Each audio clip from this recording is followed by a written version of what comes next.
Heart beat scan ఒక్క second లోనే world class 640 slide CT scan ఇప్పుడు మీ విస్టా ఇమేజింగ్ బంజారా హిల్స్ లో.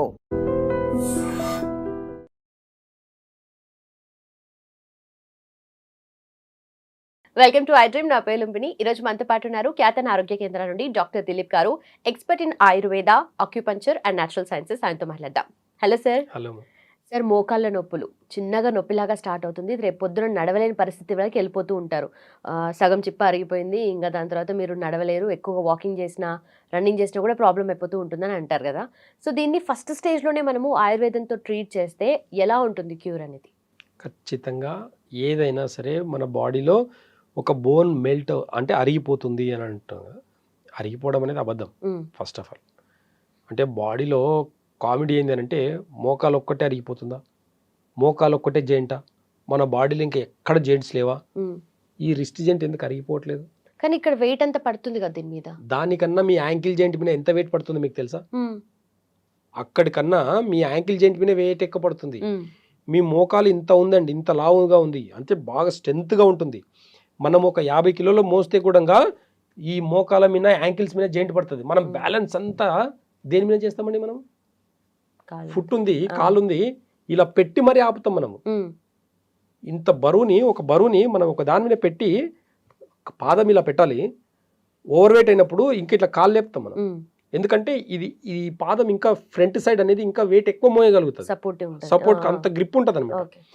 మనం భూమి మీద కాలు పెట్టేదానికి ఇంకా గ్రిప్గా వాడుకుంటాం. ఇంత వెయిట్ ఇక్కడ పడట్లేదా? మోకాల మీద పడుతుందా? యాంకిల్ జాయింట్ మీద పడేంత వెయిట్ మోకాల మీద పడదు. కానీ యాంకిల్ జాయింట్ ఎందుకు అరగట్లేదు, మోకాలు మాత్రం ఎందుకు అరుగుతుంది? ఒక భ్రమలో ఉన్నాం, గుర్తుపెట్టుకోండి. మోకాల ఆపరేషన్ చేయించుకునే వాళ్ళందరికీ ఒక మంచి సవాల్ అనుకోండి ఇది. మోకాల ఆపరేషన్ 30 ఏళ్ళ కింద లేదు, ఇప్పుడు అవసరమా? ఒక క్వశ్చన్ వేసుకోండి, బతకండి. ఓకేనా? నేను ఒక వీడియోలో అక్యుపంచర్ది ఒక టిప్ చెప్పాను నేను. చాలా మంది దాంట్లో కామెంట్స్ చూస్తే తెలుస్తుంది మన దాంట్లోనే. ఏంటి అని అంటే ఇంతే సింపుల్ అండి. మోకాళ్ళ గురించి చాలా సింపుల్గా ఒక టిప్ చెప్తాను, మీరు వాడిన తర్వాత కామెంట్ పెట్టండి. నేను చెప్పే టిప్ని ఒకసారి బాగా అబ్జర్వ్ చేసిన తర్వాతనే దాన్ని ఎలా చేయాలని చెప్తాను. చేసిన తర్వాత మీరు చేసి చూసిన తర్వాత కామెంట్ పెట్టండి. మోకాళ్ళ నొప్పి రోగం కాదు, మళ్ళీ చెప్తున్నా, మోకాళ్ళ నొప్పి డిసీజ్ కాదు. డిసీజ్ ఏంది అని చూస్తే రూట్ కాజ్లో కిడ్నీ ఏంది అని అంటే బోన్ మ్యారోని స్ట్రెంత్గా పెడుతుంది. కిడ్నీ బాగున్నంత వరకే మన బోన్ మ్యారో బాగుంటుంది. కాబట్టి రూట్ కాజ్లో మనం కిడ్నీస్ని బాగా పెట్టుకోవాలి. కిడ్నీ బాగుండాలంటే ఎక్కువ స్పైసీ ఫుడ్ తినకూడదు. ఓవర్ ప్రోటీన్ అని చెప్పుకొని 30 ఏళ్ళ కింద ఎవరు ప్రోటీన్ తింటున్నాము, విటమిన్స్ తింటున్నామని చెప్పుకొని తినలే. 50 years బ్యాక్ అసలు ఈ ప్రోటీన్ల గురించి కూడా పెద్దగా నాలెడ్జ్ లేదు. 200 ఏళ్ళ కింద అసలు ఈ పౌష్టికాహారం అంటే ఏం చెప్పుకొని తిన్నారు అనేది ఆలోచించి చూడండి ఒకసారి. కాబట్టి రూట్ కాజ్ గురించి మనం ఆలోచిస్తే కిడ్నీ స్ట్రెంత్ కన్నా మంచిగా పెట్టుకుంటే మోకాళ్ళు తనంత తానే హీల్ అవుతుంది. దీనికి ఒక ఎగ్జాంపుల్ చెప్తాను. బోన్ ఇక్కడ ఇరిగిందని, బోన్ అరిగిపోయింది కదా, బోన్ ఇక్కడ ఇరిగిపోయింది అనుకుందాం. చెయ్యి ఇక్కడ ఇరిగిపోయింది, పైన బాగానే ఉంది, లోపల బోన్ మాత్రమే క్రాక్ అయింది. మనం అలాగే పెట్టి స్ట్రేట్గా పెట్టి బ్యాండేజ్ కడితే 4 వారాల్లో ఎలాంటి ట్రీట్మెంట్ లేకున్నా అదంతా అదే అతుక్కుంటుందా, అతుక్కోదా? బోన్ యొక్క గుణం ఏంది? సెల్ఫ్ హీలింగ్ సిస్టమ్ ఉంటుంది బాడీకి. ప్రతి దానికి సెల్ఫ్ హీలింగ్ సిస్టమ్ ఉంటుంది. కాబట్టి అరిగిపోతే ఇంకా మళ్ళీ రీజనరేట్ అవ్వదు అని అంటే భ్రమ. కొంతమంది చదువుకున్నారు, ఆపరేషన్లే చేయాలి, వాళ్ళకి ఇంకా వేరే పని ఏం లేదు, ఆపరేషన్ చేస్తేనే బతుకుతారు వాళ్ళు, లేకపోతే బతకరు వాళ్ళు. కొంతమంది వాళ్ళ పేర్లు నేను చెప్పను, నాకు అవసరం లేదు. అయితే ఇక్కడ అవగాహన కావాల్సింది ఎవరికి తెలుసా? పేషెంట్కి. రైట్. నా బాడీలో మోకాలు మాత్రమే ఎందుకు అరిగింది అని క్వశ్చన్ వేసుకుంటే, మిగతా బోన్లు ఎందుకు అరగలేదని క్వశ్చన్ వేసుకుంటే మీ డాక్టర్ ఏం చెప్తుందో అర్థమవుతుంది. సరే, అరిగింది. ఇక్కడ బోన్ ఎలా అయితే ఇరిగిందో 4 వారాల్లో ఏ ట్రీట్మెంట్ లేకున్నా సరే స్ట్రేట్గా పెట్టి ఒక బ్యాండేజ్ చేస్తే ఎలా అయితే అతుక్కుంటుందో మీ మోకాలు కూడా అలాగే రీజనరేట్ చేసుకోవచ్చు. మోకాలు ఎలా అయితే అరిగిపోయిందో ఇక్కడ ఇరిగిన బోన్కి దగ్గర ఎలా అయితే బోన్ మ్యారో పెరిగి మళ్ళీ అతుక్కుంటుందో బోన్కి బోను, అలాగే బోన్ కూడా రీజనరేట్ చేసుకోవచ్చు. ఆయుర్వేదంలో చాలా ఈజీ టిప్స్ ఉంటాయి.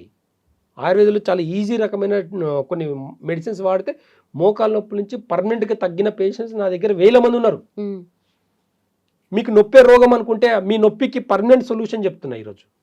మోకాల నొప్పిని మీరు ఒకటి గుర్తుపెట్టుకోండి, మోకాలు ఆపరేషన్ చేయించుకున్న వాళ్ళకు కూడా నేను కొంతమందికి చెప్తున్నా, మోకాలు ఆపరేషన్ చేయించుకుంటే నెక్స్ట్ డే నుంచి ఇండియన్ టాయిలెట్కి వెళ్ళాలి మీరు. అలా అయితేనే చేయించుకోండి, లేదంటే ఆగిపోండి. నా దగ్గరకు వచ్చే వాళ్ళకి గుంజలు తీస్తానండి, లేదంటే మెట్లెక్కి దిగిపిస్తాను నేను చిన్న టిప్ తోటి. అప్పటికప్పుడే నా దగ్గరికి బాగా ఇలా ఇలా నడుచుకుంటూ వచ్చే వాళ్ళు ఉంటారు. అలా నడక కూడా విత్ ఇన్ 2 minutesలో మారిపోతుంది. నేను ఈ వీడియో ద్వారా ఆ టిప్ చెప్తాను, మీరు పాటించిన తర్వాత కామెంట్ పెట్టండి. మరి అంత ఈజీ అయితే ఇన్నేళ్ళు ఎందుకు ఎవరు చేయరు ఎక్కువ? అందరికీ ఈజీ మనీ, ఈజీ వీటన్నిటికీ అలవాటు పడిపోయినారు. ఈజీగా వైద్యం దొరికితే కూడా, ఈజీ టిప్ దొరికితే, ఫ్రీగా టిప్ దొరికితే వాల్యూ లేదు ఈరోజు. రండి నా దగ్గరికి, నేను చెప్తాను ఈజీగా ఎట్లా తగ్గుతుంది లేదు చూపిస్తాను నేను. మన వీడియోలు, మన దాంట్లో కూడా ఒక వీడియో ఉంది, చిన్న టిప్ చెప్పినా దాంట్లో కామెంట్స్ చదివితే నిజమండి నాకు చాలా తగ్గింది, నిజమండి నాకు బ్యాక్ పెయిన్ కూడా ఒక టిప్ చెప్పినా నాకు తగ్గిందని కామెంట్స్ ఉన్నాయి. ప్రాపర్గా దాన్ని ఆపరేట్ చేస్తే తగ్గిపోతుంది. ఈరోజు ఆ టిప్ చెప్తాను, గుర్తుపెట్టుకోండి. లెఫ్ట్ హ్యాండ్ ఇలా అరచేయి ఇలా తీసుకోండి. మన బాడీ మొత్తం ఇంత దాంట్లో ఉంటుందండి. ఈ అరచేతిలో మన బాడీ చెప్తుంది. న్యాచురోపతి కానీ యాక్యుపంక్చర్ కానీ మంచి సిస్టమ్ ఉందండి మనకు. ఈ ఆల్టర్నేట్ థెరపీస్ అంతా కూడా ఎన్నో కొన్ని వేల సంవత్సరాల నుంచి ఉన్నాయి, వేల సంవత్సరాల నుంచి. ఇప్పుడు కొత్తగా సృష్టించింది ఏమీ లేదు. ఆయుర్వేదంలో కొత్త కొత్త మెడిసిన్స్ కనుక్కోవాల్సిన అవసరం లేనే లేదండి. పాత మెడిసిన్స్ తీస్తే ఈ రోజు ఒక్క హాస్పిటల్ ఉంటాడు, రాసి పెట్టుకోండి మీరు చెప్తున్నారు. ఆయుర్వేదంలో కొన్ని పేటెంట్స్ కొన్ని అన్ని తగలబెట్టారు కాబట్టి ఈరోజు ఎవిడెన్స్ లేదు కాబట్టి ఈరోజు నోటికి వచ్చినట్లు మాట్లాడుతున్నారు ఆయుర్వేదం మీద. రమ్మని చెప్పండి, ఆయుర్వేదం గురించి ఎవరైనా మాట్లాడాలనుకుంటే నా ముందుకు వచ్చి మాట్లాడండి, చూస్తాను నేను. నువ్వు పుట్టింది ఎక్కడి నుంచి పుట్టావు, నీ తాతలేంది, నీ ముత్తాతలేంది, ఏ వైద్య విధానం వాడినరు, ఏ సిస్టమ్ అవలంబించరు, ఏ సిస్టమ్ నుంచి నువ్వు ఎప్పుడు వచ్చినావు, నిన్న కాక మొన్న వచ్చి నువ్వేం మాట్లాడుతున్నావు, ఈ బాడీ మీద ఇంత బాడీకి 54 మంది డిపార్ట్మెంట్లు కావాలా నీకు? ఆయుర్వేదం మాత్రం ఒక డాక్టర్, హోమియోపతికి ఒక డాక్టర్, న్యాచురోపతికి ఒక డాక్టరు, యునానికి ఒకటే కదా డాక్టరు. మీలాక అర్థం చేసుకునే కెపాసిటీ. ఆయుర్వేదంలో ఒక బాడీని ఈజీగా పంచభూత తత్వం నుంచి, వాత పిత్త కఫ నుంచి ఈజీగా అర్థం చేసుకోవచ్చు ఒక బాడీని. పేటెంట్స్ లేనంత మాత్రాన తప్పన్నానంటే వేరే లెవెల్లో ఉంటుంది. రూట్ కాజ్ ఏం చెప్తుందని చూస్తే, ఇప్పుడు యాక్యుపంక్చర్లో ఇది ఒక బాడీగా చూస్తాం అనమాట. ఏంది అంటే ఈ మిడిల్లో ఉన్నవి 2 కాళ్ళు, మన కాళ్ళు లోపలికి 2 ఉన్నాయి. ఇవి చూడండి, ఈ 2 చేతులు 2 బయటికి ఉన్నాయి. ఇది మొత్తం బాడీ, ఇది ఫ్రంట్ సైడ్ బాడీ, ఇది బ్యాక్ సైడ్ బాడీ. 2 కాళ్ళు ఉన్నాయి, 2 చేతులు ఉన్నాయి. ఇది తల భాగం, ఇది తల, ఈ 2 చేతులు, ఈ 2 కాళ్ళు. ఇక్కడ చాలా అద్భుతంగా మనకు కొన్ని లైనింగ్స్ ఉన్నాయి చూడండి. బాగా ఈ లాజిక్ ఎందుకు ఉందనేది సైన్స్కి ఒకటికి 100 సార్లు క్వశ్చన్ వేసుకొని ఆన్సర్ చెప్పండి, చూద్దాం.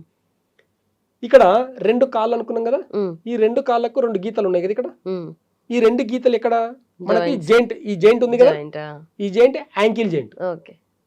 నీ లెగ్ ఇక్కడ నుంచి ఇక్కడ దాకా ఉంది అంటే 3 జెయింట్లు ఉన్నాయి. ఇక్కడ ఎన్ని జెయింట్లు ఉన్నాయి? 1 2 3. ఓకేనా? ఈ జెయింట్స్ ఉన్నాయి కదా, ఈ జెయింట్స్ యాంకిల్ జెయింట్. ఈ 2 జెయింట్స్ ఏంటి?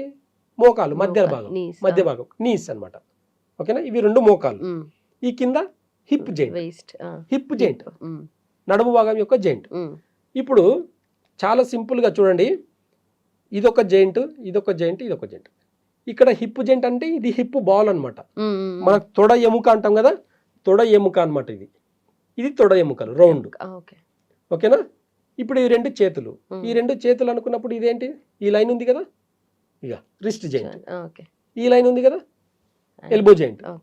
ఈ లైన్ ఉంది కదా, షోల్డర్, భుజం అనమాట. ఈ భుజం తర్వాత బాడీ అటాచ్ ఉంది. ఇక్కడ హిప్ తర్వాత బాడీ అటాచ్ ఉంది, ఇక్కడ షోల్డర్ తర్వాత బాడీ అటాచ్ ఉంది, షోల్డర్ తర్వాత బాడీ అటాచ్. ఓకేనా? ఇంత సింపుల్ క్యాలిక్యులేషన్. ఇది తల భాగం, ఇది ఫేస్, తల ముందు భాగం, ఇది వెనక భాగం. ఇంత సింపుల్ క్యాలిక్యులేషన్ ఉంటుంది బాడీ మొత్తం. ఇప్పుడు మోకాలు మాత్రమే నొప్పి ఉంది కదా మీకు, మోకాల గురించి మాత్రం అడిగారు కదా మీరు. బాడీలో ఏ పెయిన్ కైనా ఇక్కడ నుంచి ఆపరేట్ చేసుకొని తగ్గించుకోవచ్చు. బాడీలో ఏ పెయిన్ ఉన్నా, ఎలాంటి రకమైన పెయిన్ ఉన్నా సరే నేను అరిచేతుల్లో మాత్రమే ఒక ప్రెషర్ పాయింట్ ఇచ్చి తగ్గిస్తా. ఇప్పుడు మోకాల నొప్పులు బాగా వినండి. ఇది కొంచెం ఒక్కసారి మీరు పాటించిన తర్వాతనే ప్రెషర్ అనేది చూసిన తర్వాత, నేను చెప్పిన లాంటి ప్రెషర్ వేసిన తర్వాత మీరు మోకాల నొప్పి ఎలా ఉందో చూసుకోండి. ఎగ్జాంపుల్, ఇవి 2 మోకాళ్ళు అనుకున్నాం. ఇప్పుడు ఈ 2 కాళ్ళు కదా, ఇవి యాంకిల్ జాయింట్, ఇవి నీ జాయింట్, హిప్ జాయింట్. ఈ 2 మోకాలు కాబట్టి మనం ఏం చేస్తాం, ఇప్పుడు రైట్ హ్యాండ్ నుంచి ఈ మోకాలు దగ్గర భాగంని ఇలా గట్టిగా పట్టుకోండి. ఇలా అల్కగా పట్టుకొని ఇలా అనకండి దయచేసి. మీకు రాకపోతే రండి అంతే తప్ప కామెంట్ మాత్రం నెగిటివ్ కామెంట్ అనేది కాదు. 100% మీ నొప్పి వితిన్ 2 నిమిషాల తగ్గిపోతుంది. ఛాలెంజ్ చేస్తాను నేను, ఓకేనా? ఈ జాయింట్ దగ్గర, ఈ జాయింట్ ఏదైతే ఉందో ఈ జాయింట్ దగ్గర ఇలా పట్టుకొని ఇలా బెండ్ చేయండి, స్ట్రేట్ చేయండి, బెండ్ చేయండి, స్ట్రేట్ చేయండి, బెండ్, స్ట్రేట్. ఈ జాయింట్ని బెండ్ చేయాలి, స్ట్రేట్ చేయాలి, బెండ్ చేయాలి, స్ట్రేట్ చేయాలి. ఇక్కడ గట్టిగా పట్టుకొని ఈ గీత దగ్గర జాయింట్స్ని రెండింటిని ఒకటి, ఇది ఒకటి 60 నిమిషాలు, 60 సెకండ్లు, నిమిషాలు కాదు 60 సెకండ్లు, 1 2 3 గట్టిగా పట్టుకోవాలి. మంచి గ్రిప్లా పట్టుకొని కరెక్ట్గా ఇలా ఒక 60 సార్లు అన్నామనుకోండి, 60 సెకండ్ల తర్వాత ఒక మోకాలు తగ్గిపోతుంది. 2 మోకాలు కదా, మీకు 2 మోకాలు ఉంటే 2 చేయండి. దీంట్లో కూడా ఎట్లా ఉంటుందంటే ఇది రైట్, ఇది లెఫ్ట్, అట్లా అనమాట. కాబట్టి మీరు 2 చేసేస్తే మీకు 2 మోకాలు ఫ్రీ అనేది కనిపిస్తుంది. కొంతమందికి ఒక్క కాలు మాత్రమే ఉంటుంది పెయిన్, అలాంటి వాళ్ళకు క్యాలిక్యులేషన్ ఉంటుంది. ఇక్కడ ఈ 2 అంటే సరిపోతుంది. ఏదైతే ఎక్కువ ఉంటుందో దానికి పెయిన్ ఉంటుంది, ఇలా పట్టుకున్నప్పుడు కూడా నొప్పి ఉంటుంది వాళ్ళకు. ఈ నొప్పిని కొంచెం గట్టిగా పట్టుకొని వాళ్ళు నొప్పి వదిలే అంటుంటారు కొంతమంది. నొప్పి ఉన్న వాళ్ళు, మోకాలు నొప్పి ఉన్న వాళ్ళు వదలకుండా గట్టిగా పట్టుకొని 60 సెకండ్లు చేయండి. ఒక్కొక్క జెంట్ని 60 సార్లు చేసేసి తర్వాత ఇలా అనేసి వాళ్ళకు గుంజలు తీయమని చెప్పండి, నడవమని చెప్పండి, మెట్లు ఎక్కమని చెప్పండి. ఇలా ప్రెషర్ పెడితే వాళ్ళకి నొప్పి అంటారు కదా, ఇక్కడ నొప్పి అవుతుందా, ఇక్కడ నొప్పి అవుతుందా? ఇక్కడ నొప్పి తగ్గిపోతుంది, అంటే అప్పటికప్పుడు తగ్గిపోతుంది, మళ్ళీ వస్తుంది కదా. నేను అదే చెప్తున్నా. రోజు ఉదయం ఒకసారి, మధ్యాహ్నం ఒకసారి, సాయంత్రం ఒకసారి. అదే టాబ్లెట్లు ఇస్తే వేసుకుంటారు కదా మీరు. టాబ్లెట్లు ఓపిక, కెమికల్ అనేది మంచిగా ఓపికతో వేసుకుంటారు కదా, అదే ఓపికని దీంతో వాడండి. మీరు వాకింగ్ చేస్తున్నారా, మోకాల నొప్పి ఉండేవాళ్ళు వాకింగ్ చేయకూడదు, నడవకూడదు, ఇంకా అరిగిపోతాయి. రోజుకు 5 ఫ్లోర్లు ఎక్కి దిగండి, ఎలా అరిగిపోతాయి నేను చూస్తాను. నేను ఇక్కడ కొన్ని ప్రెషర్ పాయింట్స్ ఏం చేస్తాయంటే కిడ్నీ రిలేటెడ్ పాయింట్స్ ఉంటాయి, సుజోక్ పాయింట్స్ ఉంటాయి, కొన్ని kidney related points, liver related points ఉంటాయి. ఈ కిడ్నీ లివర్ రిలేటెడ్ పాయింట్స్ వల్లనే మోకాల నొప్పులు వస్తాయి. లివర్ వల్ల పోషక లోపం వస్తుంది, పోషక లోపంలో కాల్షియం, ప్రోటీన్ అన్ని తగ్గడం వల్లనే ఈ ప్రాబ్లం మోకాల నొప్పులు వస్తాయి. ఈ రెండింటికి రూట్ కాస్ ఇక్కడే ఉంది. కరెక్ట్గా ఈ జాయింట్ దగ్గర 60 సార్లు ఉదయం ఒకసారి, సాయంత్రం ఒకసారి, మధ్యాహ్నం ఒకసారి ఒకవేళ చేయగలిగితే కరెక్ట్గా ఒక 1 వీక్ చేసిన తర్వాత మీ ఎంబడి పరిగెత్తాలండి. మోకాల నొప్పులు ఎంబడి ఉండేవాళ్ళు, మోకాల నొప్పులు ఉన్న వాళ్ళు ఎంబడి మనం పరిగెత్తాల్సి అంత స్పీడ్గా నడవగలుగుతారు వారంలోనే. చేంజ్ రాకపోతే నేను ప్రాక్టీస్ కూడా మానేస్తాను. ఇక్కడ నొక్కిన తర్వాత నొప్పి తగ్గకపోతే ప్రాక్టీస్ మానేస్తా, వేస్ట్. ఇక నేను ఎందుకు చెప్పి టిప్పు. ఎంతమందికి తగ్గించుండొచ్చు? కొన్ని వేల మందికి. నేను కూడా అందరు వచ్చిన వాళ్ళందరూ, తగ్గిన వాళ్ళందరూ రికార్డు తీసేసి కార్పొరేట్ హాస్పిటల్ లాగా తగ్గిందని చెప్పుకోవాలనుకుంటే నా హాస్పిటల్ సరిపోదు, నాకు నిద్ర కూడా రానివ్వరు. నాకు ఒక లైఫ్ ఉంది, నేను ఒక లిమిట్లో ప్రాక్టీస్ చేయాలి. ఇప్పుడున్న సిస్టంలో ఇంత ఈజీగా తగ్గిస్తే తీసుకుపోయి లోపలేస్తారు నన్ను. ఇంత పెద్ద మెడికల్ సిస్టమ్ పెట్టుకొని ఆటలాడుతున్నావు అని చెప్పేసి అన్న వాళ్ళు, వార్నింగ్లు ఇచ్చిన వాళ్ళు నా దగ్గరికి ఇప్పటికి చాలా మంది వచ్చారు.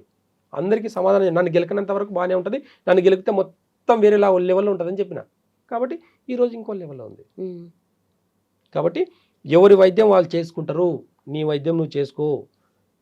అంటే చాలామంది కామెంట్స్ ఏం చేస్తున్నారంటే ఆయుర్వేదం మెడిసిన్స్ వాడితే కాళ్ళు చేతులు పడిపోతాయంట. నిన్నగాక నువ్వు నీ నుంచి పడిపోతున్నాయి, ఏ కెమికల్ వల్ల పడిపోతున్నాయి. ఈరోజు ఆయుర్వేదంలో పడిపోవడం కాదు, పడిపోయిన నరాలు కూడా ఇట్లా జుబ్బుమని పరిగెత్తిచ్చిన వాళ్ళు ఉన్నాం మేము. ఆయుర్వేదాన్ని బ్లేమ్ చేస్తే కన్న తల్లిని బ్లేమ్ చేసినట్టు గుర్తుపెట్టుకోండి. కన్న తల్లిని బ్లేమ్ చేసినట్టు ఆయుర్వేదం కన్నా బ్లేమ్ చేస్తే నీకు నాలెడ్జ్ లేకపోతే మూసుకొని కూర్చో. నాకు నాలెడ్జ్ ఉంది, నేను చెప్పుకుంటా, నేను చేసుకుంటా. సిస్టమ్ ఎవరి సిస్టమ్ వాళ్ళది, నీ సిస్టమ్ నువ్వు చేసుకో, నా సిస్టమ్ నేను చేసుకుంటా. 30 ఏళ్ళకి 2026లో బతుకుతుంటే 30 ఏళ్ళ కింద చేసిన ఆపరేషన్ నువ్వు మళ్ళీ 1000 ఏళ్ళ కింద నడుచుకం ఎక్కువ ఉంది కదా. అప్పుడు ఎలా నడిచారు అనేది క్వశ్చన్ వేసుకొని దానికి తగినట్టుగా జీవన విధానం సెట్ చేయి. నీ దగ్గరికి వచ్చే నీ ఎడ్యుకేషన్ కానీ, నీ చదువు కానీ ఉపయోగపడేది ఆపరేషన్ కోసం కాదు. వితౌట్ ఆపరేషన్ ఎలా బతికారో, ఒకప్పుడు వెహికల్స్ లేవు, కార్లు లేవు, ఏమీ లేవు, ఎక్కడికి వెళ్ళాలని నడవాలి కదా. అప్పుడు ఎడ్ల బండ్లు కట్టుకున్నాడు. నాకు అర్థం కాదు, కాల్షియం ప్రాబ్లం అంటే మనుషులకే ఉంటుందా, జంతువులకు ఉండదా? వాళ్ళకి బోన్స్ లేవా? వాళ్ళకి అరగలేదు, వాళ్ళకి ఎవరు పోయి సర్జరీ చేయలేదు? నీ సర్జరీస్ మనుషులకి ఆపరేషన్లకు, బోన్లకు ఎందుకు అవసరం? ఇంకా ఇవన్నీ చెప్పుకుంటా పోతే చాలా పెద్ద విషయం. మోకాళ్ళకు ఖచ్చితంగా చెప్తున్నాను, ఈ పద్ధతి పాటించి చూడండి, నొప్పులు తగ్గకపోతే నన్ను అడగండి. Right sir, thank you so much.